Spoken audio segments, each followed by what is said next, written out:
Ce qui est dur, c'est on veut recruter telle personne, mais en fait, on ne sait pas exactement quelle va être la fiche de poste.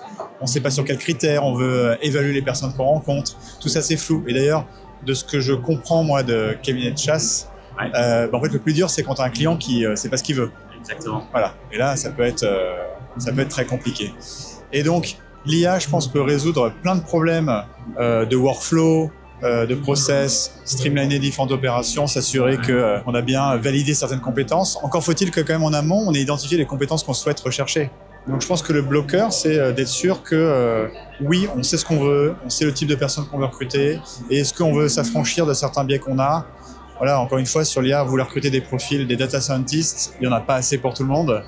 Donc, est-ce que vous êtes en mesure de dire, en fait, je vais peut-être faire un pas de côté, recruter ce type de profil, et je vais faire le pari de les former pour qu'on aille au bon niveau. Et comment je fais marcher ça dans un système aussi sophistiqué soit-il. En fait, l'IA, c'est avant tout quand même à la base, pour moi, vraiment quelque chose qui marche avec un input humain et du coup un output derrière. Et la qualité de l'output dépend quand même beaucoup de la qualité de l'input et pour moi, c'est critique.